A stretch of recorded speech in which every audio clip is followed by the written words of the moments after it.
Next item on the agenda, 6H, discussion, consideration, and possible action on approval of a local resolution in opposition to revenue caps and legislative interference with local services.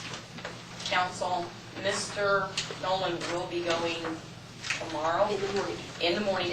He has to be in Austin at 8. Yeah, at 8, okay?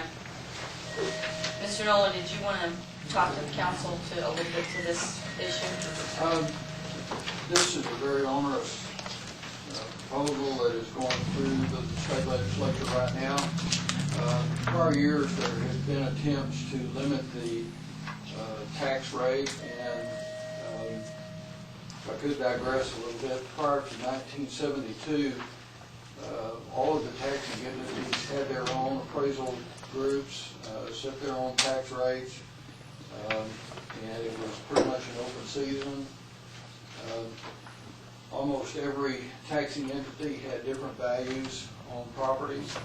In 1972, Wayne Pivoto managed to get a bill through the legislature that provided for central appraisal districts and 100% appraisal of all the property. That has been in effect for, well, since '72. The legislature subsequent to that have in various stages set up situations so that if the property or if the appraisal exceeded 8% of the prior year, there could be a rollback election and by petition from the citizenry. This time it is not related to taxes per se, it says revenue.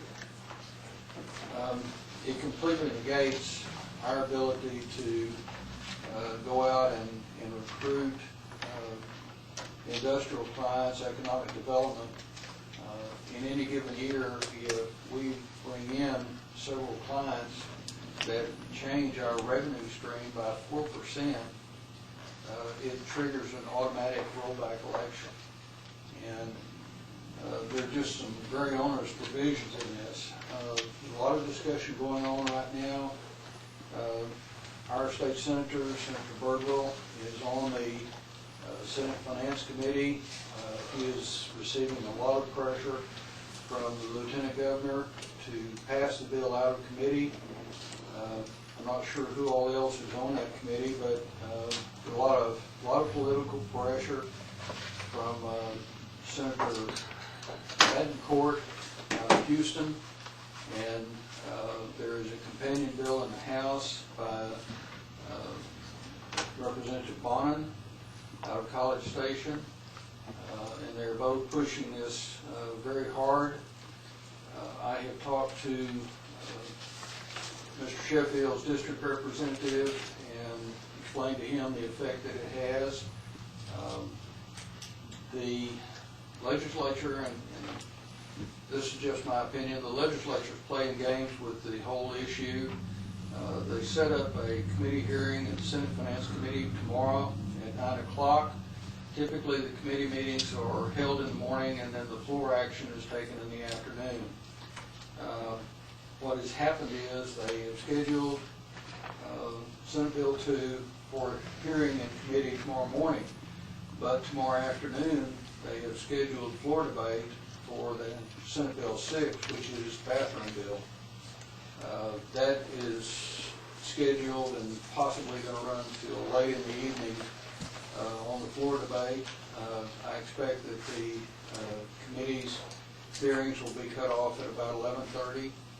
There are any number of cities and counties that will be in Austin to testify against this particular bill.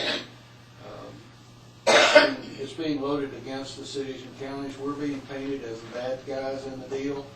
We're just arbitrarily and capriciously raising taxes and putting taxpayers out of their homes by high taxes. And it's been pointed out on more than one occasion and consistently that cities and counties are not the ones that are raising the taxes. That if the legislature would solve the school finance program problem, the rest of it will take care of itself. Right now, our school tax rate is in excess of 3 times what the city's tax rate is. Most cities, it's the same situation all around. Counties, sometimes not quite as much, but it can range anywhere from 3 times to as many as 4 or 5 times what the city and county tax rates are. So cities and counties are contending that if the legislature will solve the school finance problem, everything else will take care of itself. Hopefully they will listen, but no guarantees. But my intent to be down there tomorrow and testify if possible. Sometimes these committee hearings, I have been there previously and testified at 2:30 in the morning. So hopefully we won't get to that point, but we're prepared to do what we need to do to try to stall this bill and keep it from passing. Any questions? Council comments? Councilman Jones? Did the, I haven't read Senate Bill 2, so I'm very much at a loss on this one. Does the property tax rollback refer to all the districts, including the school district, the city, and the county, all the entities involved? Was it Yes. a broad stroke? Yes. As far as it is right now, Councilman Jones, that's what I understand it. It relates to all of the entities, all of the taxing entities. It could even be as far as the emergency services districts, hospital districts, any number of different areas that currently have taxing ability. And it's not based on the taxes, it's based on the total revenue that you raise. Let me throw one out there. When we had a water district, it was just in the formative years, they had extremely low proper water tax rate.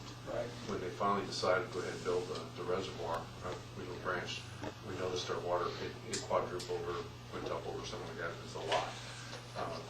Relatively a lot to what they were charging before, where it was 1/10 of a cent before, now it's up to a nickel or whatever.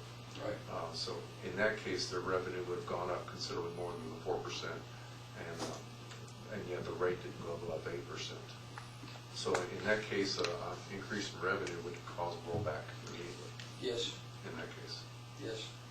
The way the bill is written and the way I understand it, if the total revenue exceeds 4% in a given year, it triggers an automatic rollback election. To my recollection, I haven't seen a rollback election fail. They all pass.